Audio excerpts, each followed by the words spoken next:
8 video lecture ये आप सभी के सामने आज हम लोग पढ़ेंगे। तो इस वीडियो लेक्चर में क्या रहने वाला है प्यारे बच्चों, प्रतिरोधों का संयोजन रहने वाला है, अर्थात कॉम्बिनेशन ऑफ रेजिस्टेंस वो कैसे होते हैं, रेजिस्टेंस का कैसे जोड़ा जाता है, उन सभी बातों के बारे में सीखेंगे। इससे रिलेटेड न्यूमेरिकल प्रॉब्लम भी बनता है और थ्योरी में भी प्रश्न पूछ लिए जाते हैं, इसलिए ये व्यंजक कैसे प्राप्त होगा, फार्मूला कैसे बनेंगे, आज के इस वीडियो लेक्चर में हम सभी लोग सीखेंगे। प्यारे बच्चों पहले तो आप सभी को भाई बहुत बहुत शुभकामनाएं, आपके छोटे भाई बहनों का रिजल्ट आने वाला है, कल रिजल्ट आएगा, ये बिहार बोर्ड समिति ने हालांकि बता रखा है। अगर 1-2 दिन डिले होता है तो कह नहीं सकते। और बहुत बड़ी खुशखबरी की बात यह है कि आपके छोटे भाई बहनों ने धमाल मचा दिया है। प्यारे बच्चों मैं भी पहली बार बिहार बोर्ड के ऑफिस में पूरी टारगेट बोर्ड फैमिली के साथ गया हुआ था और प्रिंस सर भी उपस्थित थे, प्रिंस सर तो थे ही, और बहुत सारे बच्चे, मतलब लगभग प्यारे बच्चों 500 बच्चों को बुलाया गया, जिसमें से 200 प्लस प्यारे बच्चों टारगेट बोर्ड से बच्चे रहे। टारगेट बोर्ड की टीम देख करके टारगेट बोर्ड के बच्चे बार बार प्रिंस सर से मिलने आ रहे थे, इतनी भीड़ जमा थी। वहां के जो एचओडी थे उन लोगों की बिटिया भी टारगेट बोर्ड से पढ़ती है। ऐसा वहां पर जब हम लोगों को सुनने को मिला प्यारे बच्चों, गर्व से सीना चौड़ा हो गया कि टारगेट बोर्ड का परिवार एक जगह पे सीमित नहीं है, बल्कि दूर दूर के बच्चे, सारे जिले के बच्चे आए हुए थे, मिल रहे थे। तो ये अपने आप में गौरव की बात है। तो सभी को भाई प्रणाम करता हूं, नमस्तुभ्यम। बच्चों ऐसा ही स्नेह और प्यार आप सभी का बना रहे तो टारगेट बोर्ड ऊंचाइयों को प्राप्त करेगा। जो सपने लेकर के टारगेट बोर्ड की फैमिली बढ़ रही है वो आजीवन ऐसे ही अनंत तक चलती रहेगी। प्यारे बच्चों ये आप सभी के स्नेह और प्रेम से हो पाया है, आप सभी के भरोसे और विश्वास से हो पाया है। यही नहीं, जो बच्चे जब वहां इंटरव्यू दे रहे थे बच्चों, तो उनका इंटरव्यू इतना अच्छा जा रहा था, मैक्सिमम बच्चों को वेरी गुड मिल रहा था। मैक्सिमम बच्चों को टॉपर वेरिफिकेशन के लिए वहां पर जो बुलाया जाता है तो अंदर इंटरव्यू लिया जाता है कि आप वास्तव में उस लायक हैं कि नहीं। तो मैक्सिमम बच्चों को वेरी गुड मिल रहा था। गुड मिलने वाला मतलब हम ये कह सकते हैं कि टॉप 10 में प्यारे बच्चों, टॉप 10 में अगर हम बात करें तो मैक्सिमम 5+ स्टूडेंट टारगेट बोर्ड का होना चाहिए, टारगेट बोर्ड का होना चाहिए। अब बात ये आती है कुछ बच्चों से कि सर क्या सभी स्टूडेंट जो टॉपर नहीं बन पाए, क्या वो बच्चे नहीं मेहनत किए? नहीं, बिल्कुल मेहनत किए। 1-2 नंबर, मैं कहता हूं 2-4 नंबर, 50 नंबर आप पीछे हैं, कोई दिक्कत नहीं प्यारे बच्चों। ये काबिलियत नहीं बताती है, ये बस एक मार्गदर्शन अच्छा मिल जाता है, मोटिवेशन अच्छा मिलता है। ये अंक आपकी काबिलियत के कभी प्रमाण नहीं है प्यारे बच्चों। ये हमेशा मन में बिठा के रखना, हमेशा मन में बिठा के रखना कि ये अंक जो है वो आपकी काबिलियत को नहीं आंक सकते। आपकी काबिलियत, आपकी क्षमता आपके अंदर छिपी है। एकमात्र जगह से हार जाने से, एक नहीं सैकड़ों जगह हार जाने से आपके अंदर के टैलेंट को नहीं पहचाना जा सकता, आपके अंदर छिपी क्षमता को नहीं पहचाना जा सकता, आपके अंदर के सामर्थ्य को नहीं पहचाना जा सकता। वो एक एक दिन जरूर निखरेगी प्यारे बच्चों। सितारे बहुत आसमान में टिमटिमा रहे हैं, लेकिन हमें जो नजदीक है चांद प्यारा दिखाई देता है, चांद की चमक दिखाई देती है प्यारे बच्चों। तो ये बात हमेशा याद रखें कि जरूरी नहीं कि यही अंक वाले बच्चे ही बहुत अच्छे हैं, इससे पहले भी जो भी हैं बहुत अच्छे सभी बच्चों ने मेहनत की है और सभी को बहुत बहुत शुभकामनाएं। अभी एक बच्चे लिख रहे थे कमेंट, कृष्णा जी, मैं देख रहा था कमेंट कि सर आप आ जाइए, जल्दी से लाइव आइए, मुझे दर्शन दीजिए, बहुत दिनों बाद मिलना हो रहा है। तो प्यारे बच्चों इसीलिए मैं थोड़ी सी बातों से शुरुआत कर रहा हूं। मैं भी बहुत उत्साहित था।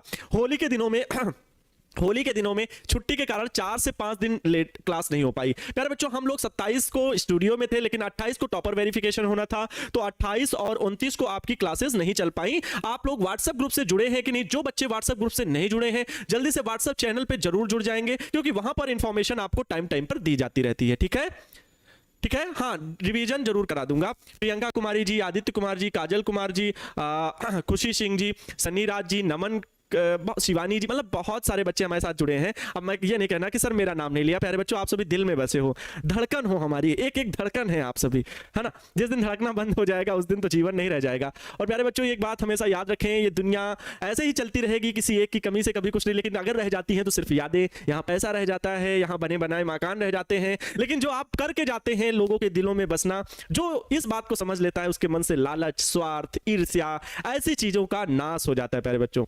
और यही होली जैसा पर्व जो होता है, ईद जैसा पर्व होता है, दिवाली जैसे पर्व होते हैं, इसमें हम सब भाईचारे को बढ़ाते हैं, इसमें हम सब एक दूसरे को स्नेह देते हैं, प्यार देते हैं, सारे गिले सिकवे मिटा देते हैं और गले से गले लगा करके अपने जीवन को आगे बढ़ाने का शपथ लेते हैं, अपने आगे जीवन बढ़ाने का मनसा रखते हैं। तो प्यारे बच्चों ऐसी सोच हमें रखनी होगी। आप सभी तो देश का भविष्य है, देश के निर्माता आप सभी हैं प्यारे बच्चों। जब हम सभी से प्रेरणा लेकर आप सभी आगे बढ़ेंगे तो आप भी ऐसे ही शिक्षा देंगे, ऐसे ही सलाह देंगे, ऐसे ही संस्कार रखेंगे। देखो जो अगर अगर आपका सबसे चीज मूल्यवान चीज है तो वो आपके चरित्र है, आपका संस्कार है। आप कितना भी पैसा कमाते हो, लेकिन जिस दिन आपका संस्कार नीचे गिर जाएगा, आपका चरित्र नीचे गिर जाएगा, एक छोटे फुटपाथ पर जो आदमी बैठा होगा ना, वो भी आपको सल्यूट नहीं करेगा। लेकिन आप कितना भी गरीब हो, आप अगर जमीन में बैठ करके साथ खाना खाना जानते हो, तो आपको क्या है, एक बड़े से बड़ा इंसान भी आपको सल्यूट करेगा। पैरों ने एक बार हाथों से पूछा, हाथों ने एक बार पैरों से पूछा कि आपको सभी लोग नमन करके जाते, चरण स्पर्श करके जाते, मुझे कोई नहीं स्पर्श करता, हाथों को कोई नहीं स्पर्श करता। तो पैरों ने हाथों को जवाब दिया कि हवा में लहराने से कुछ नहीं होता, हवा में लहराने से कुछ नहीं होता। लोग इज्जत उसी के करते हैं जो जमीन से जुड़ के रहता है, लोग इज्जत उसी के करते हैं जो जमीन से जुड़ के रहता है। प्यारे बच्चों, बहुत दिनों के बाद मुलाकात हो रही है, ऐसा लग रहा है कि वर्षों बीत गए। सही बता रहे हैं, एक एक पल आप सभी के लिए लगा रहता है, मन रखा रहता है।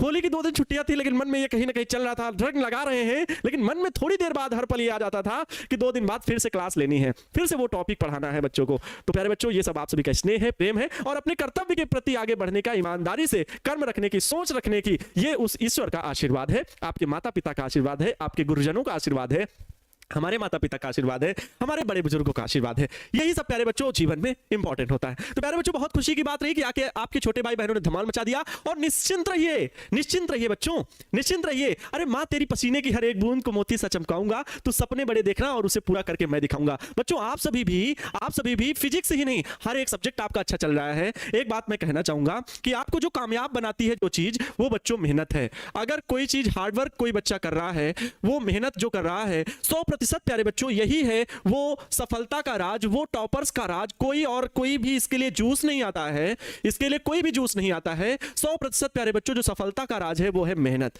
अब बात ये आती है कि सर मेहनत कैसे करेंगे, तो हम लोग मोटिवेशन देते हैं। आपके माता पिता अगर घर पे माँ खाना बना रही हैं, तो एक दिन ये सोचिए कि माँ अपने हाथों से खाना बनाती हैं, हमें खिलाती हैं। आपको बड़ा आसान लगता होगा, लेकिन बच्चों थकने के बाद आपका मन नहीं कर रहा होता होगा, जब स्कूल से आते हैं या कोई काम करके आते हैं, कि आप कुछ करें, लेकिन माँ दिन भर काम करती है।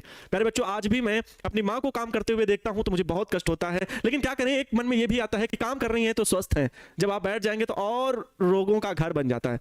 लेकिन वो काम करती हैं, आज भी वो खेतों पर चली जाती हैं।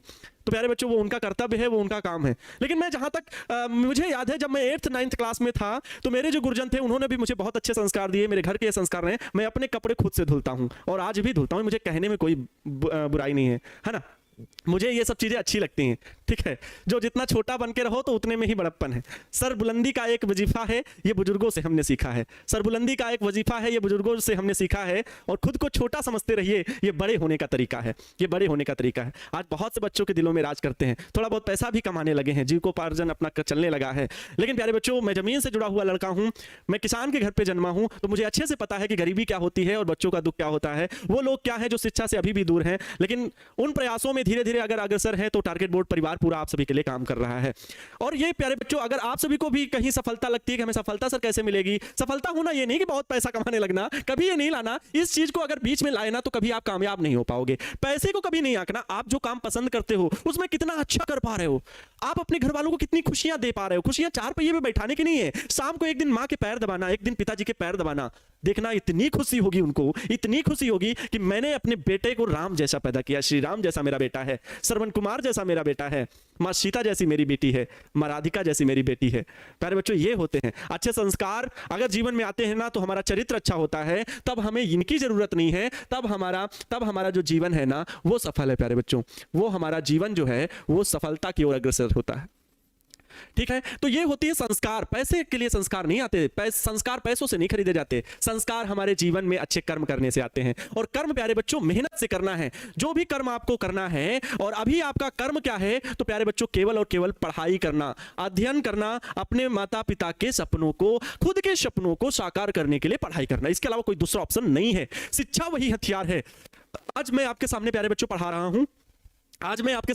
हूं, तो मैंने भी शिक्षा प्यारे बच्चों अपना हथियार बनाया। मैं भी उस गरीब घर से बिलोंग करता हूं, मतलब मिडिल क्लास फैमिली से। गरीब क्यों कहूं, खाने पीने की सुविधा थी, 2 वक्त की रोटी थी, कोई दिक्कत नहीं। किसान का बेटा था, घर में खेती हो जाती थी, घर में खाने का खर्च सब कुछ अच्छे से पढ़ाए माता पिता मुझे, वो पढ़ाने के लिए पूरा खर्च दिए। तो प्यारे बच्चों मैं ये कहूंगा, मुझे पढ़ने के लिए कोई भले गवर्नमेंट कॉलेज में पढ़ा, कैसे भी पढ़ा, लेकिन पढ़ाई की। और प्यारे बच्चों मैंने शिक्षा को हथियार बनाया। मैं भी जब ग्रेजुएशन कर रहा था, तो इंटरमीडिएट कर रहा था, तो मैं अपने ही स्कूल में पढ़ाने लगा था, कोचिंग पढ़ाने लगा था प्यारे बच्चों। और फिर आज की डेट में MSc master of science physics से B.Ed बैचलर इन एजुकेशन, जो कि एक ट्रेनिंग टीचर का कोर्स होता है, 2 साल का डिग्री है। और प्यारे बच्चों DLED, ठीक है, DLED diploma in elementary education, ये भी 2 साल का होता है प्यारे बच्चों, ये भी 2 साल का होता है और ये भी 2 साल का होता है, ठीक है। और बीएससी ये 3 साल का होता है। ये कोर्सेज हमने भी पढ़ाई की। अब इन अध्ययन करने के बाद, फिजिक्स में मास्टर्स करने के बाद आज मैं आप सबको पढ़ा पा रहा हूं, क्योंकि ज्ञान के उस कौशल की वजह से, उस स्किल की वजह से, क्योंकि शिक्षा तो हर कोई ले भी ले रहा है, क्योंकि टीचर इज एन आर्ट। एक जो शिक्षा है ना, या शिक्षक बनना एक कला है। मैं आपको कोई चीजें सिखा रहा हूं, कोई चीजें बता रहा हूं, तो वो किस तरह से बता रहा हूं, आंखें दिखा के बता रहा हूं कि बहुत ज्यादा हंस के बता रहा हूं कि थोड़ी सी स्माइल लेके बता रहा हूं, मतलब तरीका क्या रहता है। तो टीचिंग इज एन आर्ट, मतलब शिक्षा जो है, पढ़ाना एक कला है प्यारे बच्चों, एक स्किल है, और उसके लिए मेहनत करनी पड़ती है, वो एक दिन में नहीं आती। एक लोग मुझसे पूछे कि बेटा आप भी ये चीजें देखो ना, वो नौकरी आई, रेलवे की नौकरी आई, बैंकिंग की नौकरी आई, आप क्यों नहीं देख रहे हो। मैंने कहा कि मुझे पढ़ाना बहुत अच्छा लगता है। मेरे पिताजी एक टीचर थे, हालांकि प्राइवेट ही थे, लेकिन उनकी जो दी हुई मेरे अंदर शिक्षा है, जो उनके द्वारा कैसे विरासत में जो मिली मेरी संस्कार हैं, मैं उन्हें और ग्रो करना चाहता हूं। तब मैं बचपन से जो शौक था वो पढ़ना, वो मैं अपने अंदर ग्रो करता रहा प्यारे बच्चों, और उसी तरह धीरे धीरे आगे बढ़ना है। मैं बढ़ ही रहा हूं। मैं नहीं कहता मैं बहुत बड़ा टीचर हूं या मैं बहुत अच्छे से समझा ही लेता हूं। 100% बच्चे नहीं समझ सकते हैं, कुछ बच्चे ऐसे होंगे जो हमारी बातें कम समझ पाते होगा।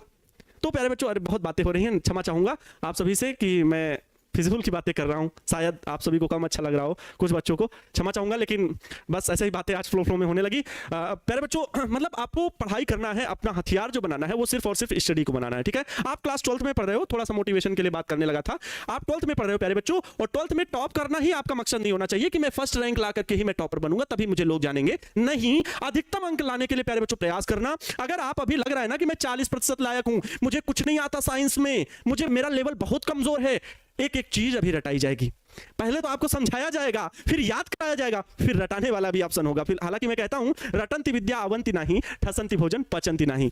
लेकिन जब ऑप्शन उन बच्चों के लिए जो 40% अंक खुद को आंक रहे हैं, जिनका बेस थोड़ा सा कमजोर है, लेकिन वो बच्चे कहते हैं मैं 70% अंक लाना चाहता हूं, तो प्यारे बच्चों ऐसे 70 से 80% के बीच अंक लाना चाहता हूं, ऐसे गेस्ट पेपर बना करके परीक्षा से 2-3 महीने पहले ऐसे ऑब्जेक्टिव क्वेश्चन, ऐसे सब्जेक्टिव क्वेश्चन आपको यही स्क्रीन पर क्लास के भीतर ऐसे कराए जाएंगे हर एक सब्जेक्ट के कि आपके वही क्वेश्चन सीधे सीधे लड़ेंगे। मतलब अगर वो ऐसे क्वेश्चन 60 से 70% भी सीधे सीधे क्वेश्चन में लड़ गए, ना पूरे लड़े, लेकिन 60 से 70% क्वेश्चन लड़ गए, तो 70 से 80% अंक लाने से कोई रोक नहीं सकता, कोई नहीं रोक सकता। लेकिन ये योजनाएं चलने दीजिए।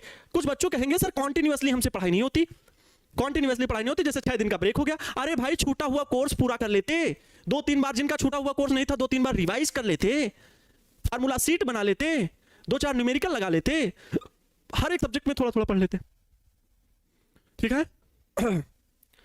थोड़ा थोड़ा पढ़ लेते, क्या घट जाता, कुछ घट जाता, कुछ ना घटता और बढ़ता।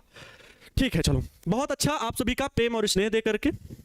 सर आप क्या बनना चाहते हैं? मैं बहुत अच्छा शिक्षक बनना चाहता हूं, हमेशा यही प्रयास रहेगा। मैं बहुत बच्चों के दिल पे राज करूं, बिल्कुल, लालच यही है, स्वार्थ यही है, मेरा स्वार्थ ये है बच्चों के दिलों में बैठ जाऊं, ठीक है। कहां बैठ जाऊं, मेरा स्थान कहां हो, तो मेरा स्थान बच्चों ये होना चाहिए, मैं हार्ट पे बैठ जाऊं, आपके दिलों पर बैठ जाऊं, मेरा ये एक सपना है, ठीक है। मैक्सिमम बच्चों के, पूरे बिहार नहीं, पूरे भारत नहीं, पूरी दुनिया।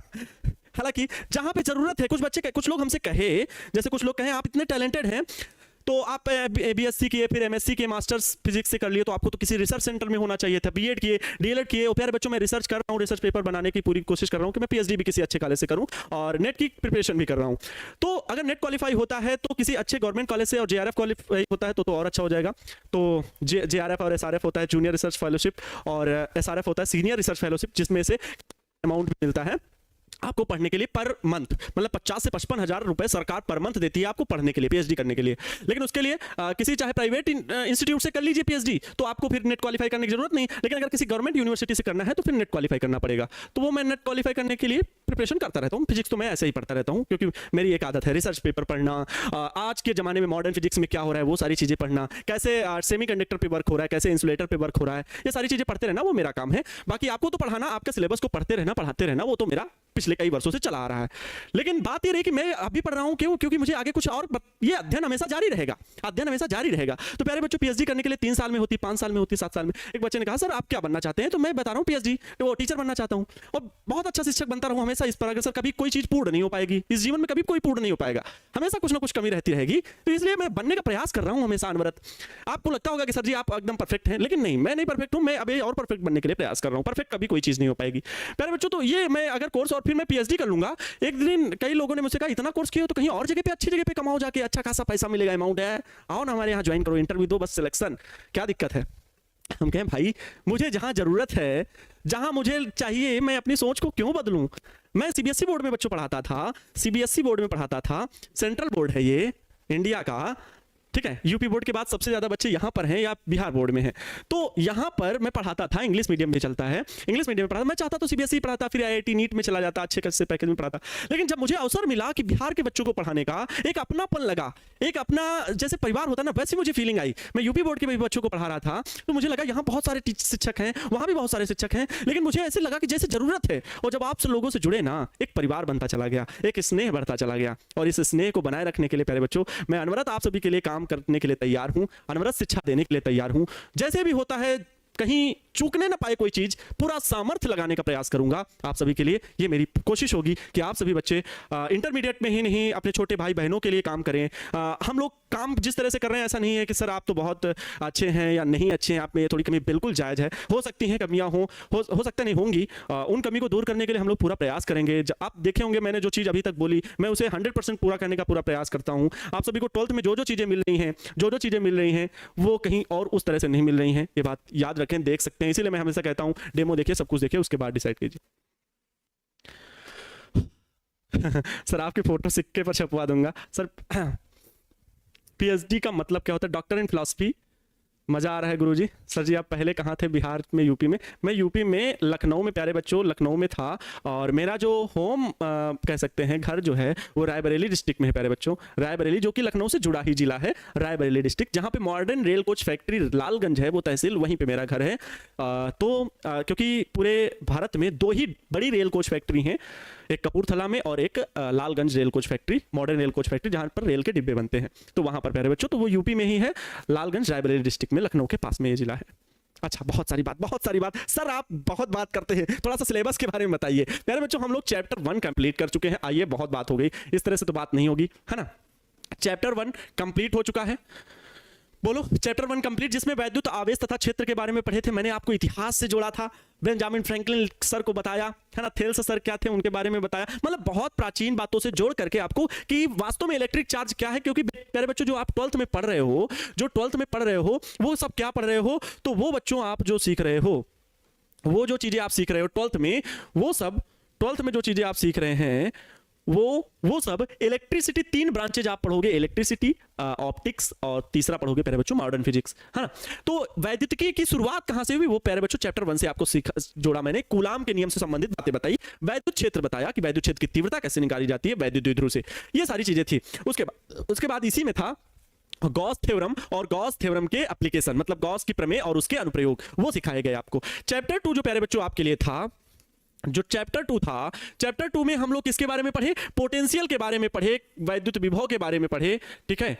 कंप्लीट ये भी हो चुका है, चैप्टर 2 भी कंप्लीट हो चुका है। वैद्युत विभव के बारे में पढ़े, वैद्युत धारिता के बारे में पढ़े, वान डे ग्राफ जनित्र के बारे में पढ़े। उसका प्यारे बच्चों पूरा का पूरा नोट्स आपके पास अवेलेबल है। उसके सब्जेक्टिव प्रश्न भी अवेलेबल हैं। उन सब्जेक्टिव प्रश्न कैसे पूछे जाते, तरीका क्या होता है। लेकिन बच्चों रटना नहीं, समझना हर एक चीज को, क्योंकि जब आपके अंदर दिमाग में समझी हुई चीज बैठी रहेगी ना, तो एग्जाम हॉल में आप बहुत अच्छा प्रदर्शन करोगे। लिखने का जो ढंग होगा ना, वो आपका रटाया नहीं होगा, बल्कि खुद की समझ से आप उस चीज को लिखोगे। आपको रटना नहीं पड़ेगा। कुछ बच्चों को प्रॉब्लम है, मुझे पता है, तो वो मैं सब्जेक्टिव क्वेश्चन कुछ ऐसे सिलेक्टेड लेकर के आऊंगा जिनको डेरिवेशन करने में प्रॉब्लम होती है। कुछ ऐसे प्रश्न लेकर के आऊंगा जिन्हें आप देख करके केवल हल, मतलब रिपीट करेंगे तो एग्जाम के टाइम के पहले क्वेश्चन बैंक सॉल्यूशन होगा और वो सब प्रश्न आपको एकदम बिल्कुल अच्छे तरीके से याद हो जाएंगे, कह सकते हैं रट जाएंगे मेरे टीपू सुल्तानो।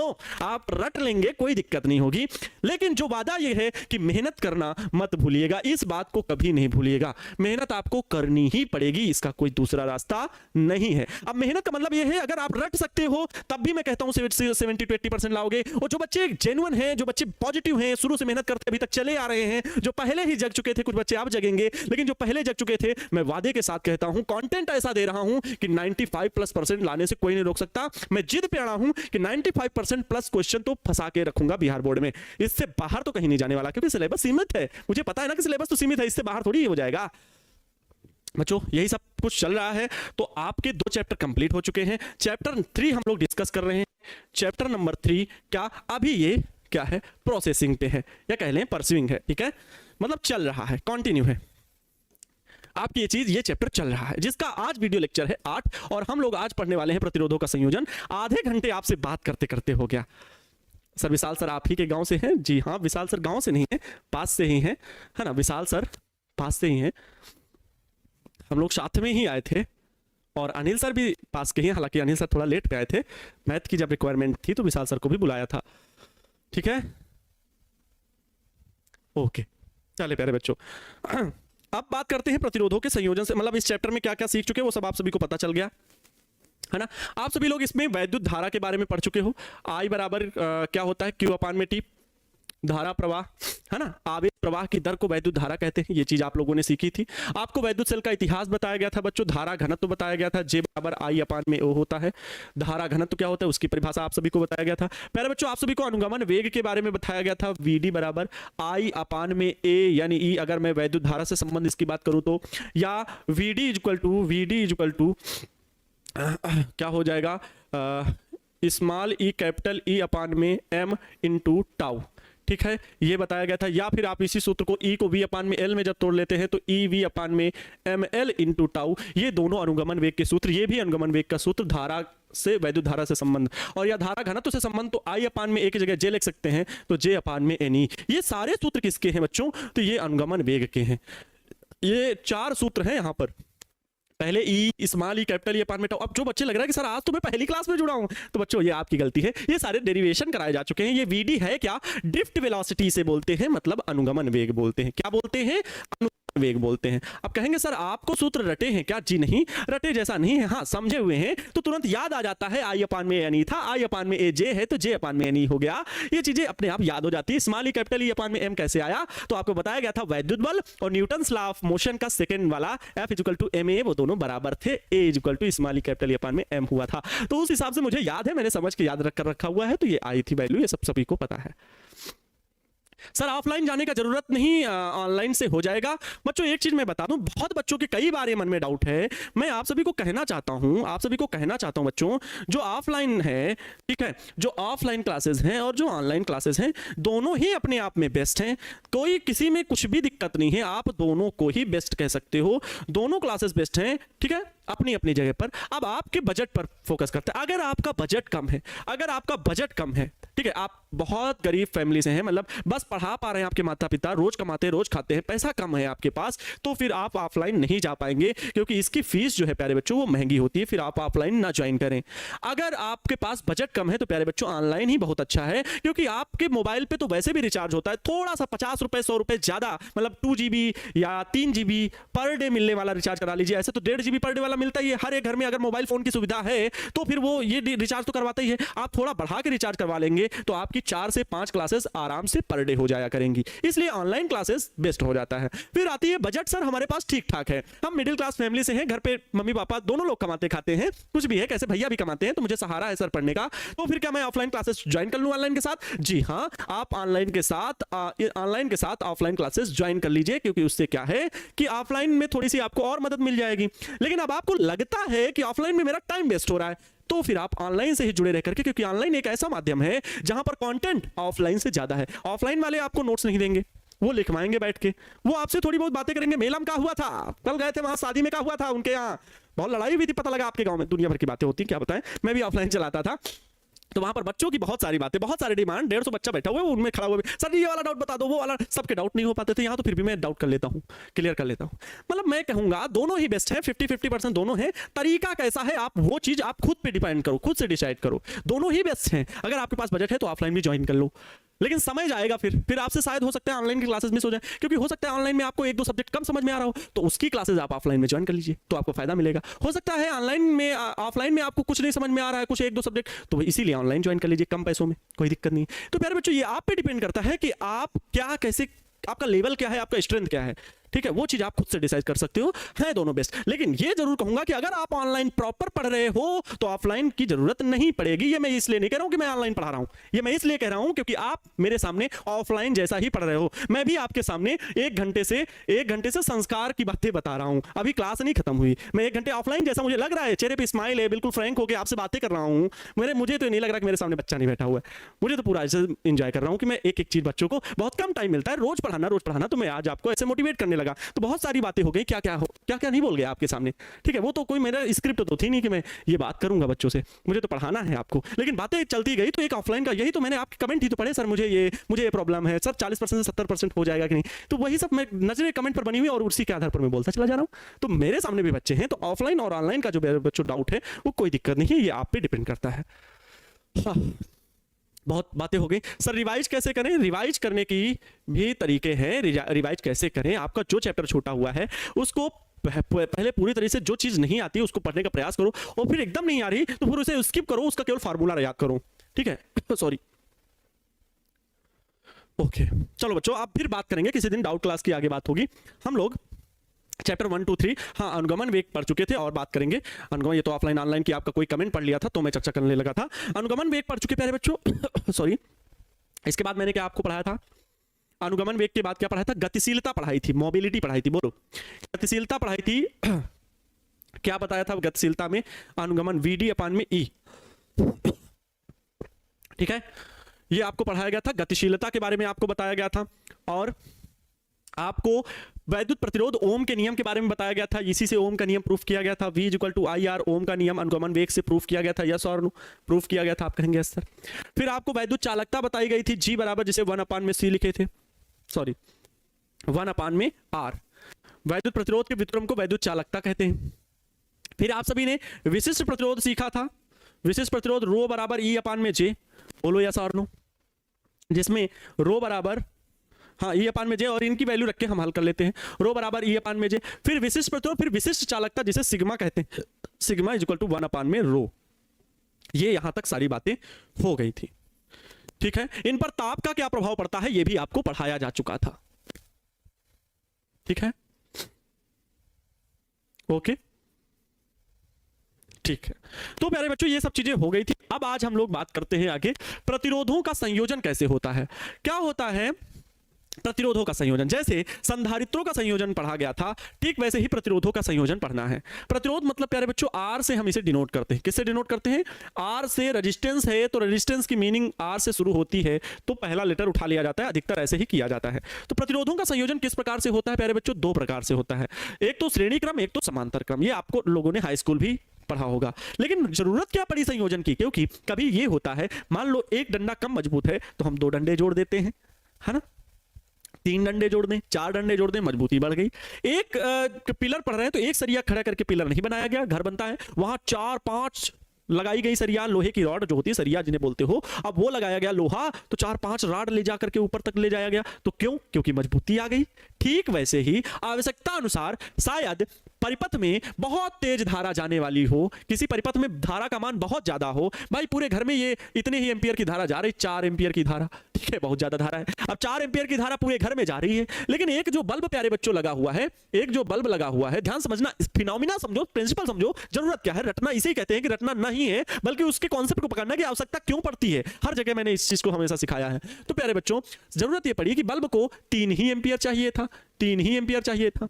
अब इसके मार्ग में हम 3 एम्पियर की धारा कैसे ले जाएं? आ तो रही 4 एम्पियर की, तो हम इसके मार्ग में क्या लगा देंगे? प्रतिरोध लगा देंगे, मार्ग में अवरोध धारा के लगा देंगे। लेकिन हमारे पास मार्ग में अवरोध लगाने के लिए मान लो 4 ओम प्रतिरोध की जरूरत है, अगर एग्जाम्पल बता रहे हैं, लेकिन 4 ओम का प्रतिरोध हमारे पास नहीं है। हमारे पास दुकान में गए तो हमें 1-1 ओम वाले प्रतिरोध दिए, एक एक ओम वाले प्रतिरोध हैं, उसके पास 4 ओम वाला है ही नहीं, या 2-2 ओम वाले प्रतिरोध हैं, 4 ओम वाला है ही नहीं। तो हम क्या करेंगे कि हम 2-2 ओम वाले ही 2 प्रतिरोध ले लेंगे और उनको श्रेणी क्रम में जोड़ देंगे या समांतर क्रम में जोड़ देंगे, जो भी होगा अभी पता चल जाएगा, और फिर उनको जोड़ करके एक प्रतिरोध बना देंगे जिसका टोटल मान क्या हो जाएगा, 4 ओम हो जाएगा।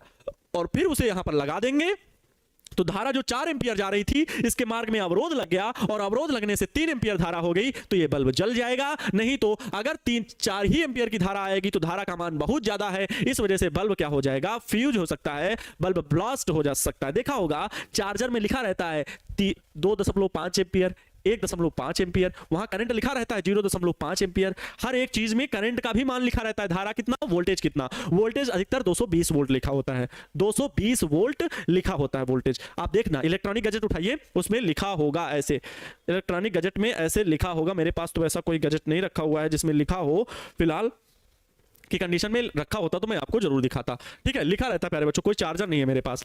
देख लेते हैं, ये चार्जर है एक, दिखा, ठीक है, ये चार्जर में देखो लिखा हुआ है, मैं बता रहा हूं, इसमें लिखा हुआ है 1.8 एंपियर। इस चार्जर में 1.8 एंपियर की धारा लिखी हुई है, इतनी धारा इसमें जाना है। और प्यारे बच्चों मैक्सिमम अगर धारा ये जो चार्जर है जो सपोर्ट कर सकता है तो 6.5 एंपियर तक की धारा सपोर्ट कर सकता है। इससे ज्यादा की धारा हो जाएगी तो चार्जर मतलब खराब हो जाएगा, जल जाएगा। और इसमें क्या और लिखा हुआ है, जो वोल्टेज है देखिए वो लिखा हुआ है इनपुट, आप लोग पढ़ सकते हैं क्या बच्चों, खराब दिख रहा होगा, नहीं दिख रहा है, और कितनी दूर पे दिखेगा, यहाँ से सही से दिख नहीं रहा होगा, देखो, हाँ दिखाने की कोशिश करूंगा बच्चों में, नहीं दिख रहा है सही से। देखो यहाँ पे लिखा हुआ है जो वोल्टेज लिखा हुआ है वो 100 से 240 वोल्ट इनपुट वोल्टेज 100 से 240 वोल्ट। इसी तरह प्यारे बच्चों ये लिखा रहता है सभी चार्जर में कि इसकी क्षमता क्या है, ये कितने तक का वोल्टेज बर्दाश्त कर सकता है, कितनी धारा बर्दाश्त कर सकता है। ठीक वैसे ही कुछ इलेक्ट्रॉनिक गैजेट हैं, परिपथ में बहुत सारे इलेक्ट्रॉनिक गैजेट लगे हुए हैं, घर में बहुत सारे इलेक्ट्रॉनिक गैजेट लगे हुए हैं, कोई छोटा है, कोई छोटा स्पीकर, छोटू सा बल्ब, तो वो तो बहुत सारी धारा आएगी तो फ्यूज हो जाएंगे, तो उस बल्ब में बहुत बड़ा प्रतिरोध रख दिया गया। लेकिन अब उन प्रतिरोधों को हमारे पास नहीं है, जब एक ही प्रतिरोध 4 ओम का नहीं है, अगर 2-2 ओम के 2 प्रतिरोध हैं तो हम क्या करेंगे, उन्हें जोड़ करके एक नया प्रतिरोध बना लेंगे जिससे हमें धारा का मान कम हो जाएगा और हमारे लिए वो चीज पूरी हो जाएगी। ठीक है, बिल्कुल। तो प्यारे बच्चों ये आवश्यकता पड़ी, क्या ये बात समझ गए आप? बिल्कुल समझ गए होंगे। ठीक, तो प्रतिरोधों का संयोजन कैसे होता है? प्रतिरोधों का संयोजन 2 प्रकार से होता है। प्रतिरोधों का संयोजन परिपथ में आवश्यकता अनुसार, परिपथ में आवश्यकता अनुसार, वैद्युत परिपथ लिखिए तो बहुत अच्छा लगेगा। वैद्युत परिपथ में, वैद्युत परिपथ में, वैद्युत परिपथ में आवश्यकता अनुसार, आवश्यकता अनुसार, आवश्यकता अनुसार प्रतिरोध का मान प्राप्त करने के लिए, भाई प्रतिरोध आवश्यकता अनुसार मतलब जैसी हमें जरूरत हो, तो प्रतिरोध आवश्यकता अनुसार प्रतिरोध का मान प्राप्त करने के लिए, का मान प्राप्त करने के लिए, करने के लिए प्रतिरोधों का संयोजन होता है। प्रतिरोधों का संयोजन 2 प्रकार से किया जाता है। प्रतिरोधों का संयोजन कितने प्रकार से बच्चों? 2 प्रकार से होता है। प्रतिरोधों का संयोजन 2 प्रकार से होता है। देखो भाषा जो लिखने का है ना, वो आपके अंदर अपने आप स्टेबिलिटी, आपके अंदर वो क्वालिटी आ जाएगी जब आप कायदे से पढ़ोगे, अच्छे से बातों को सुनोगे और समझोगे, बिल्कुल क्लास को एकदम एंजॉय करोगे, क्योंकि ये क्लास किसकी है तो एंजॉय सर की है। ठीक है, बीच बीच में हंसी मजाक होता है लेकिन फिलहाल सीरियसली क्लासेस अब ज्यादा हमें लेनी है। ठीक है, अब वो ज्यादा मोगली वाली आवाज, मतलब वो शेर खान वाली आवाज, मोदी जी वाली आवाज, बबलू डबलू वाली आवाज, ये सब मैं बहुत कम कर दिया हूँ। 11th में बहुत ज्यादा होता था क्योंकि वहां पे first year is the rest year बोल के पढ़ते थे, ये बोर्ड है। फिलहाल फिर भी मौज मस्ती से क्लास चलनी है, बहुत बर्डन नहीं लेना है। ये हमें तो नहीं आ रहा भैया, बहुत कठिन है फिजिक्स, मन से उड़ती है फिजिक्स और केमिस्ट्री, हमें रात में सोने नहीं देती सर, परेशान हो जाते हैं। नहीं, ऐसा नहीं है। वैद्युत परिपथ में आवश्यकता अनुसार प्रतिरोध का मान प्राप्त करने के लिए प्रतिरोधों का संयोजन क्या करते हैं, तो 2 प्रकार से होता है। 2 प्रकार से होता है। कौन कौन से 2 प्रकार हैं, किस तरह से हम प्रतिरोधों को जोड़ सकते हैं? तो 2 प्रकार से बच्चों जोड़ सकते हैं। पहला तो है श्रेणी क्रम संयोजन, सीरीज कॉम्बिनेशन जिसे बोलते हैं, श्रेणी क्रम संयोजन, श्रेणी क्रम संयोजन, सीरीज कॉम्बिनेशन। देखो जैसे प्रतिरोधों का संयोजन लिखा हुआ है तो मतलब इसका इंग्लिश हो जाएगा combination of resistance, combination of resistance. ठीक है, अब यहां पर सीरीज कॉम्बिनेशन, सीरीज कॉम्बिनेशन, ठीक है, श्रेणी क्रम संयोजन। इंग्लिश भी बहुत ज्यादा तो नहीं जानना जरूरी, बिहार बोर्ड के लिए, क्योंकि आप हिंदी मीडियम से पढ़ रहे हो, लेकिन जब आगे की पढ़ाई करोगे कुछ बच्चे हो सकता है जेई का एग्जाम दें, कुछ बच्चे नीट का एग्जाम दें, है ना, मेडिकल टेस्ट देना, सीयूईटी का एग्जाम देना होगा, आपको लगेगा कि अरे मैं तो ये कर सकता हूं, मैंने देखा है बच्चों को करते हुए, भले वो आईआईटी से बीटेक नहीं कर रहे हैं, एनआईटी से बीटेक कर रहे हैं, अच्छी रैंक आ गई तो एनआईटी से बीटेक कर रहे हैं, अगर वो एनआईटी से नहीं कर रहे हैं, किसी अच्छे प्राइवेट कॉलेज से कर रहे हैं जहां उन्हें एफडब्ल्यू सीट मिल गई, और एफडब्ल्यू सीट मिल गई तो प्यारे बच्चों 4 साल में मात्र 1.5 लाख के खर्च में आपका बीटेक हो जाएगा, समझो, जहां पे 4 लाख लगना है वहां 1.5-2 लाख में हो जाएगा। वही प्राइवेट कॉलेज वाले ही आपको स्कॉलरशिप दे देते हैं अगर आपका परसेंटेज अच्छा है, परसेंटाइल अच्छा है जेई के एग्जाम में, मैं इंजीनियरिंग की बात कर रहा हूं।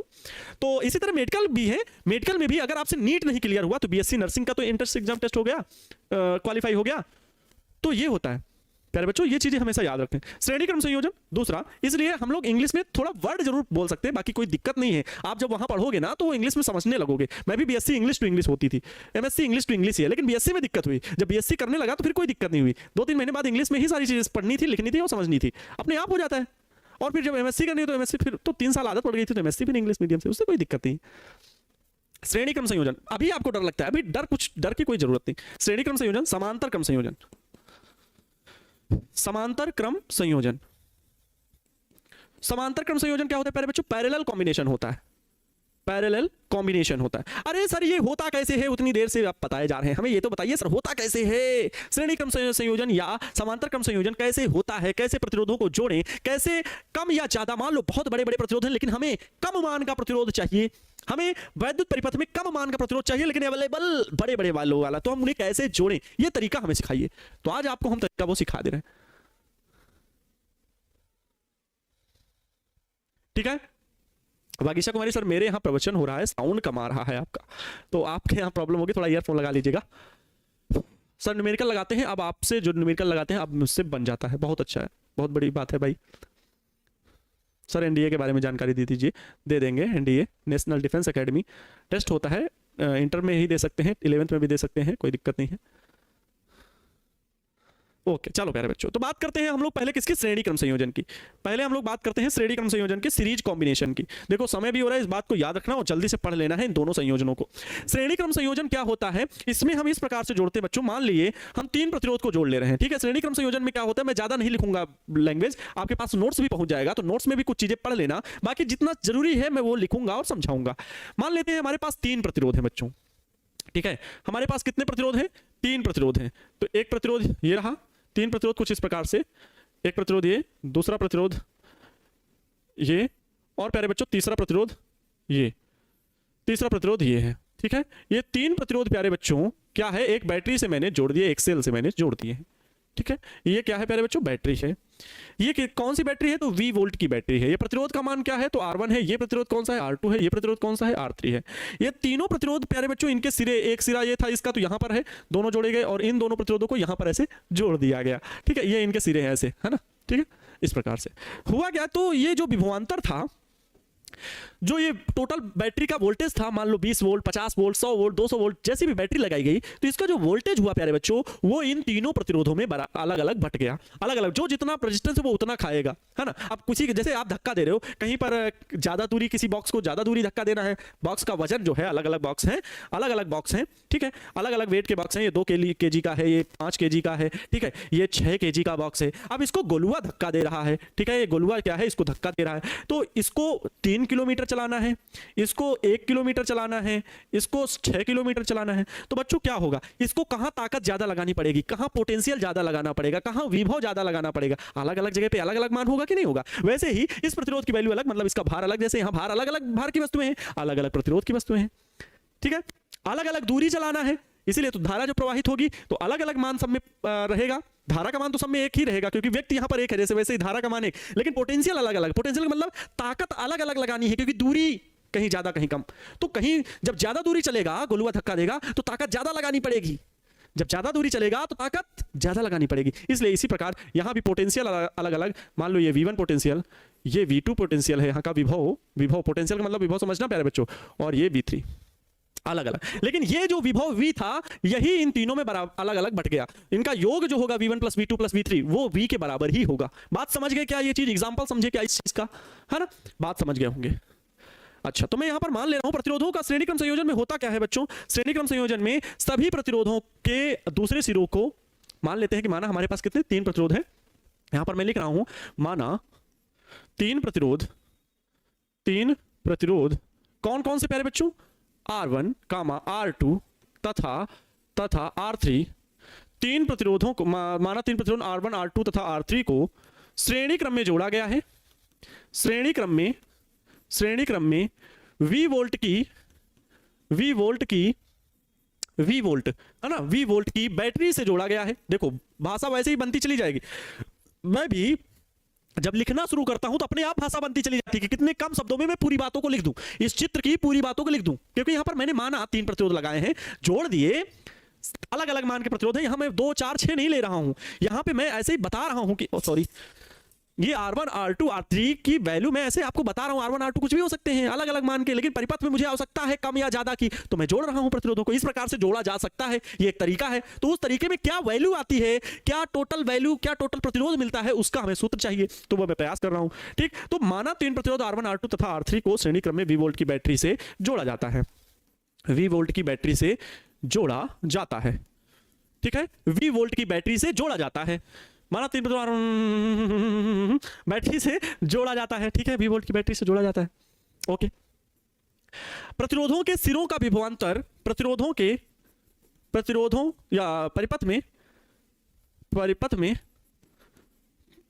क्या प्रतिरोधों में समान धारा प्रवाहित होती है। जब बैटरी जोड़ा जाता है तो क्या होता है, प्रतिरोधों में समान वैद्युत धारा लिख लो, समान वैद्युत धारा क्या, I प्रवाहित होती है।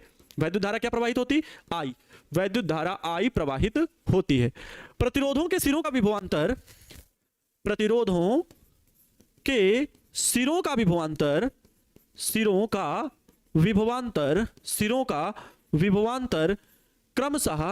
क्रमशः प्रतिरोधों के सिरों का विभवांतर मतलब इनके सिरों का विभवांतर क्रमशः V1, V2, V3 है।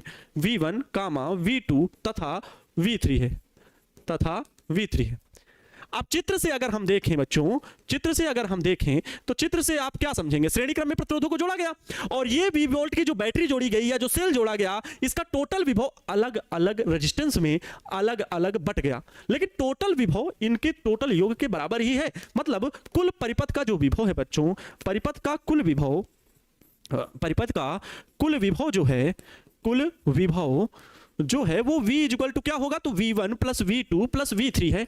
मतलब ये जो विभव है टोटल, ये इन्हीं अलग अलग जगहों पर ही तो खर्च हुआ है, तो इन सबका अलग अलग जो योग है वो कुल विभव के बराबर ही होगा। अब अगर ऐसा है तो हम कह सकते हैं ओम के नियम से हमें सिखाया गया कि V इक्वल टू IR होता है।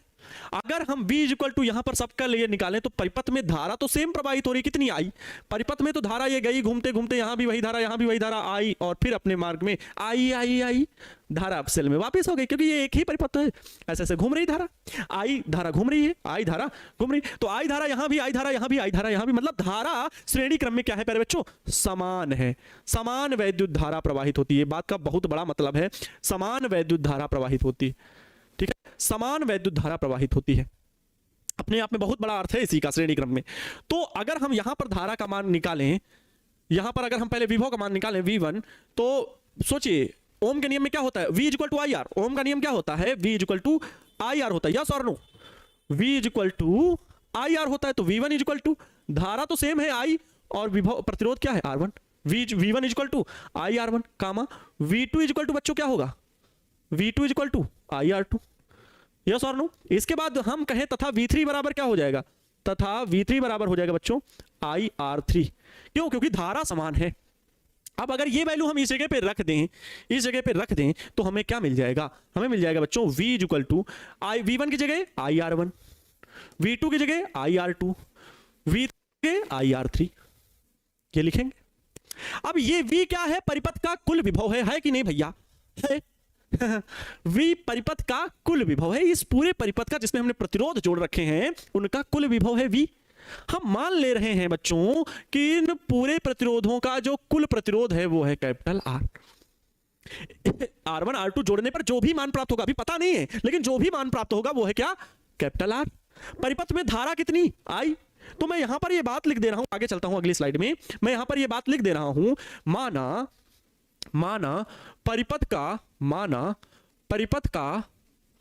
परिपथ का तुल्य प्रतिरोध, मतलब कुल प्रतिरोध, तुल्य प्रतिरोध कैपिटल आर है, तुल्य प्रतिरोध कैपिटल आर है, तब ओम के नियम से बताओ क्या होगा, V equal to I R, बोलो होगा ना। परिपथ में धारा I, परिपथ का विभवांतर V, परिपथ का टोटल प्रतिरोध R, तो V equal to I R है। और यही परिपथ का विभव मैं यहां भी कह रहा हूं V equal to I R 1R2, तो इसको मैं समीकरण 1 मान ले रहा हूं, इसको समीकरण 2 मान ले रहा हूं, मान लो। तो समीकरण 1 व 2 से LHS बराबर है V यहां भी है, V यहां भी है, LHS बराबर है तो RHS बराबर होंगे। मतलब प्यारे बच्चों समीकरण 1 व 2 से क्या मिलेगा, समीकरण 1 व 2 से क्या मिलेगा कि इनके LHS बराबर हैं तो RHS बराबर कर देंगे। IR बराबर IR1 plus IR2 plus IR3, इसका RHS राइट हैंड साइड, इसका RHS राइट हैंड साइड, वो बराबर IR बराबर ये। अब देखो सभी जगह से I कॉमन ले लेंगे तो IR बराबर I, इसका कॉमन ले लीजिए बच्चों, I R1 plus R2 plus R3, ये ब्रैकेट में बचेगा क्योंकि I सभी जगह मौजूद था तो I को बाहर कर लिए। अरे जब I बाहर हुआ तो I ने I को मार दिया, और जब I ने I को मारा तो हमारे पास बचा R बराबर R1 plus R2 plus R3। ये तीनों प्रतिरोधों को श्रेणी क्रम में जोड़ने पर क्या आया बच्चों, ये आया तुल्य प्रतिरोध। ये क्या आया, ये आया तुल्य प्रतिरोध। यही हो गया प्यारे बच्चों सूत्र, यही क्या हो गया, सूत्र हो गया, यही हो गया सूत्र। तो इसे स्टार पॉइंट बना लीजिए और इसे बच्चों पढ़ लीजिएगा और अब प्यारा सा स्माइल कर दीजिए, ठीक है, प्यारा सा स्माइल कर दीजिए। जिन बच्चों को नहीं समझ में आया होगा उनका इस तरह से मुंह होगा, ठीक है, उनका इस तरह से चेहरा हो गया होगा, ये गोलू मोलू सा एकदम मुंह लटका लिए होंगे। जिनको समझ में आ गया होगा इस तरह से मुंह कर लिए होंगे, अरे सर जी बहुत छोटा सा सूत्र है। श्रेणी क्रम में अगर प्रतिरोधों को जोड़ा जाएगा, तीनों प्रतिरोधों को, तो R1 plus R2 plus R3 जोड़ देना है, सूत्र ये मिला। क्या समझ में आया, क्या समझ में आ गया भाई? टाइम हो गया है, ध्यान देना इस बात का। बोलिए। R बराबर R1, बहुत बढ़िया sir, yes sir, very good. अब देखो कोई दिक्कत नहीं, मैं एक बार फिर से रिपीट कर दे रहा हूँ। 3 प्रतिरोध हमने जोड़ लिया, आप 2 जोड़ सकते हैं, अनंत जोड़ सकते हैं, कोई दिक्कत नहीं। मैंने 3 इसलिए लिख दिया कि 3 थोड़ा सा अच्छा लगता है देखने में, तो मैंने 3 प्रतिरोध अलग अलग मान के जोड़े, वो पता नहीं कौन से हैं। V वोल्ट की बैटरी से जोड़ा, श्रेणी क्रम में जोड़ा, तो धारा जो यहां से निकली, हमेशा धन टर्मिनल से निकलती है धारा जो निकली वो आगे वही तो धारा जानी है, धारा तो ऐसे ही आगे चलती जाएगी, धारा का मान नहीं बदलता है। इसीलिए मैंने इस जगह को हाईलाइट कर दिया कि समान वैद्युत धारा प्रवाहित होती है। इसको आप हाईलाइट कर लीजिए बच्चों, ठीक है, समान वैद्युत धारा प्रवाहित होती है, ठीक है, ये लो हाईलाइट कर दे रहे हैं, समान वैद्युत धारा प्रवाहित होती है। क्या दिख रहा है आपको स्पष्ट? एक बार मैं देखना चाहूंगा स्क्रीन पर, समान वैद्युत, ठीक है दिख रहा है, समान वैद्युत धारा प्रवाहित होती है, ठीक है। क्या ये खत्म कर देगा? नहीं अच्छा लग रहा है, नहीं अच्छा लग रहा है, ठीक है। ऐसे समान वैद्युत धारा प्रवाहित होती है, इस चीज को याद रखेंगे बच्चों, ठीक है। गैजेट्स हैं, यही फायदा है इलेक्ट्रॉनिक का, भाई डिजिटल बोर्ड का, जितना यूज कर लो। तो माना 3 प्रतिरोध थे, और तीनों प्रतिरोधों में अलग अलग विभव होगा, मैंने समझा दिया वो गोलू वाला एग्जांपल लेकर के। तो विभव जो टोटल विभव है वो इन तीनों विभव के योग के बराबर ही होगा, क्योंकि वहीं खर्च हुआ है टोटल विभवांतर। तो V1 ओम के नियम से हम, क्योंकि धारा बराबर है तो IR1 IR2 I सब में सेम है, ये लिख दिया V बराबर, टोटल विभव जो है वो इसके बराबर होगा। अलग अलग प्रतिरोधों के सबके ऐसे बराबर होगा, लेकिन यही कुल विभव ओम के नियम से अगर हम निकालें कि अगर पूरे प्रतिरोध को हम कैपिटल R मान लें तो हम कहेंगे कि भाई V इक्वल टू IR ओम के नियम से। लेकिन यही R तो हमें नहीं पता, तो वो टोटल विभव दोनों को हमने बराबर किया। ये विभव IR समीकरण 1 व समीकरण 2 LHS बराबर थे, RHS बराबर कर दिया, I से I सब जगह से कैंसिल आउट हो गया, तो R बराबर R1 प्लस R2, छोटा सा है, ठीक है, छोटू सा है, स्टार पॉइंट है, इसे याद कर लीजिएगा, ठीक है। तो हम प्रतिरोध में क्या बोले, इस तरह से हम बोल सकते हैं कि श्रेणी क्रम में प्रतिरोधों के संयोजन में सभी प्रतिरोधों का अलग अलग मान का योग तुल्य प्रतिरोध के बराबर होता है, ठीक है, ये बात आप बोल सकते हैं। श्रेणी क्रम प्रतिरोध में क्या रहता है, श्रेणी क्रम प्रतिरोधों में परिपथ में धारा समान होती है, याद रखिएगा, परिपथ में धारा समान रहती है, इस बात को याद रखिएगा, इंपॉर्टेंट है, समान रहती है, परिपथ में धारा समान रहती है, इस बात को याद रखें क्योंकि इंपॉर्टेंट पॉइंट है। नेक्स्ट पॉइंट चलते हैं प्यारे बच्चों, प्रतिरोधों का समांतर क्रम संयोजन मतलब parallel combination of resistance, parallel combination of resistance, ठीक है, पैरेलल कॉम्बिनेशन ऑफ रेजिस्टेंस, ठीक है। अब देखिए अगर पैरेलल कॉम्बिनेशन ऑफ रेजिस्टेंस, देखिए अगर मीनिंग कहीं गलत हो स्पेलिंग तो देख लीजिएगा, क्योंकि मुझे इंग्लैंड से आए हुए 5-7 साल हो गए, इस वजह से थोड़ी सी स्पेलिंग मिस्टेक हो सकती है। समांतर क्रम में बच्चों होता क्या है, समांतर क्रम में होता क्या है कि सभी प्रतिरोधों के इसमें अलग तरह से जोड़ सकते हैं। इसका जोड़ने का तरीका देखो क्या होता है कि सभी प्रतिरोधों को कुछ इस प्रकार से जोड़ते हैं। सभी प्रतिरोधों के एक सिरे को किसी एक बिंदु से जोड़ा जाता है, सभी प्रतिरोधों के एक सिरे को किसी एक बिंदु से जोड़ा जाता है तथा दूसरे सिरे को दूसरे बिंदु से जोड़ा जाता है। देखो कैसे जोड़ रहे हैं, ध्यान से देखना और समझने का पूरा प्रयास करना। देखो ये 3 प्रतिरोध हैं। अरे सर इन प्रतिरोधों के नाम तो दे दो, एक नाम है R1, एक नाम है R2 और एक नाम है R3। जैसे गोलू बबलू पिंटू मिंटू सिंटू वैसे ही नाम हो सकते हैं, है ना, आप लोगों के नाम होते वैसे ही यहाँ पर प्रतिरोधों को हमने नाम दे दिया R1 R2 R3। अगर आप चीजों को अपने बिल्कुल सिंपल वे में लो ना तो बहुत अच्छे से समझ में आएगा।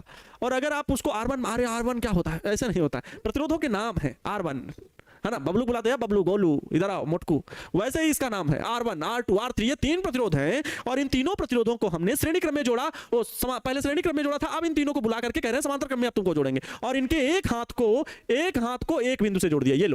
ये लो इनके एक हाथ को ऐसे हाथ फैला खड़े हुए हैं। ये जो उनका बॉडी स्ट्रक्चर है इधर वाला, ब्रेन, पेट, पैर, ये सब क्या है, तो ये मेन रेजिस्टेंस हो गया। और ये जो हाथ फैला के खड़े हैं इनका दोनों सिरे हो गए, तो ये दोनों सिरे हैं, ठीक है। ऐसे तो एक सिरे को एक बिंदु से जोड़ दिया और दूसरे सिरे को दूसरे बिंदु से जोड़ दिया। दूसरे सिरे को बच्चों क्या किया, दूसरे सिरे से जोड़ दिया, दूसरे बिंदु से। अब होता क्या है, श्रेणी क्रम में क्या होता है, एक का हाथ दूसरे के पहले हाथ से जोड़ दिया, फिर दूसरे के राइट हैंड, मतलब राइट हैंड, एक का राइट हैंड दूसरे के लेफ्ट हैंड, एक का राइट हैंड दूसरे के लेफ्ट हैंड, एक के बाद एक जोड़ते हैं। अब इसमें क्या करते हैं, आगे पीछे खड़ा करके एक हाथ को सबसे उस तरफ जोड़ दिए, इस तरफ। बात समझ गए होंगे। अब R1 R2 3 लोगों को बुला के खड़ा किया और जो श्रेणी क्रम था उसमें क्या किए कि एक के बाद दूसरे का पहले हाथ जोड़ दिए, फिर उस वाले का हाथ बुला के उसमें जोड़ दिए, ऐसे जोड़ दिए। और फिर जो किनारे किनारे लोग खड़े हुए थे उनके हाथ ला करके 2 तार से रस्सी से जोड़ दिए। समांतर क्रम में अलग था, आगे पीछे खड़ा किए और फिर उनके एक हाथ से एक रस्सी ले गए, सभी के एक हाथ से जोड़े, फिर दूसरे हाथ में रस्सी बांधी और एक बिंदु से जोड़ दिया। वही हाल है यहाँ पर। तो ये 3 प्रतिरोध है। अब इन तीनों प्रतिरोधों के बीच प्यारे बच्चों क्या लगाई, एक हमने बैटरी लगा दी। V वोल्ट की क्या लगा दी प्यारे बच्चों, बैटरी। कितने वोल्ट की बच्चों, V वोल्ट की हमने लगा दी बैटरी, ठीक है। प्लस माइनस, छोटा वाला माइनस रहेगा, बड़ी वाली लाइन प्लस रहेगी, ठीक। अब यहां से वैद्युत धारा गई I, लेकिन ये वैद्युत धारा जो जा रही है यहां पर जब पहुंचेगी तो अलग अलग शाखाओं में अलग अलग बढ़ जाएगी। R1 वाले प्रतिरोध में I1, R2 वाले प्रतिरोध में I2 और R3 वाले प्रतिरोध में I3 धारा चली गई। जब ये धाराएं इधर पहुंची, यहां पहुंची, यहां फिर जुड़ जाएंगी, यहां फिर जुड़ जाएंगी। धारा का मान I, क्योंकि तीनों धाराएं फिर यहां पर मिलेंगी और वो धाराएं फिर जुड़ जाएंगी तो फिर I ही मान ही हो जाएगा, क्योंकि सेल जितनी धारा देता है उतनी ही फिर वापस ले लेता है, तो परिपथ में फिर I धारा ही वापस हो जाएगी। अच्छा, तो सर समांतर क्रम में क्या समान रहता है, समांतर क्रम में बच्चों, समांतर क्रम में इनके सिरों का विभवांतर V जो है वो समान रहेगा। भाई पोटेंशियल ये जो V है ना, वो जो इसमें है वही इसमें है, वही इसमें है, क्योंकि समान चीज, देखो समान, और वही पोटेंशियल जो यहां लगा हुआ है ना वो सब में बराबर बराबर बटेगा, मतलब समान बटेगा। जो भी पोटेंशियल है वही सब भी जगह रहेगा। समांतर क्रम में यही है, वही समान रहेगा। बात समझ गए, इसमें पोटेंशियल समान रहेगा। तो इस स्थिति में इस स्थिति में बच्चों क्या हो जाएगा, इस स्थिति में यहां पर भी वही लैंग्वेज लिख दो कि माना 3 प्रतिरोध R1 R2 R1 कामा R2 व R3 को समांतर क्रम में जोड़कर समांतर क्रम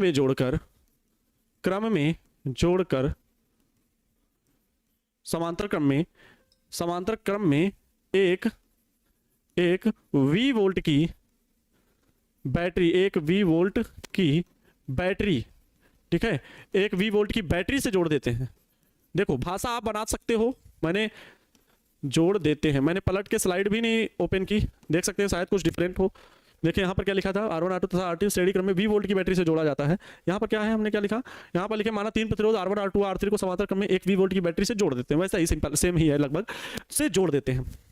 परिपथ में धारा क्या प्रवाहित होती है, परिपथ में वैद्युत धारा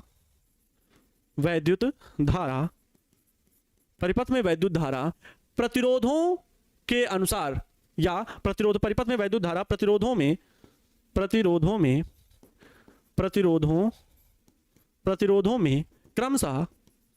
क्रमशः I1, I2 व I3 प्रवाहित होती है। प्रतिरोधों में विभव क्या है, समान है। प्रतिरोधों का विभव समान है। क्यों समान है, क्योंकि समांतर क्रम में जुड़े हैं। प्रतिरोधों का विभव समान है। प्रतिरोधों का विभव समान है। धारा जो अलग अलग बट गई है, परिपथ की धारा आई थी, परिपथ में धारा कितनी थी आई, वो अलग अलग बट गई, अलग अलग बट गई। मतलब परिपथ की अगर हम कुल धारा कहें, परिपथ में प्रवाहित कुल धारा तो बच्चों कहेंगे I बराबर जो थी वो टोटल सभी के योग के बराबर थी, I1 plus I2 plus I3। भाई यही धारा I1 I2 I3 जो बट गई, यही कुल धारा थी जो बट गई, उसी के योग के बराबर हो जाएगी। वहां पर अलग अलग विभव बट गया था, यहां धारा बट गई, विभव समान है। तो प्यारे बच्चों यहां पर क्या है, परिपथ में विभव समान है। देखो हाँ, ये चीज हमेशा याद रखेंगे, जो इंपॉर्टेंट पॉइंट है, परिपथ में प्यारे बच्चों क्या विभव समान है, प्रतिरोधों का विभव क्या है, समान है। ये अपने आप में नोट करने वाली पॉइंट है। यही दो पॉइंट आपको हमेशा याद रखने हैं। तो डेरिवेशन जो इसका सूत्र प्राप्त करना आसान सा है, वो कर ले जाओगे। विभव समान तो धारा अलग अलग है, वहां धारा समान तो विभव अलग अलग था। V बराबर V1 plus V2 plus V3 किया था श्रेणी क्रम में, समांतर क्रम में I बराबर I1 plus I2 plus I3 किए। ठीक है, ओम के नियम से अगर हम देखें, ओम के नियम से बच्चों अगर हम देखें तो सभी प्रतिरोधों की अगर हम धारा निकालें तो I1 बराबर क्या होगा, V equal to I R से I बराबर V अपान में R, तो V तो समान है V अपान में R1। इसी प्रकार प्यारे बच्चों I2 धारा V अपान में R2 होगा। इसी प्रकार I3 धारा का मान जो होगा बच्चों वो होगा V अपान में R3।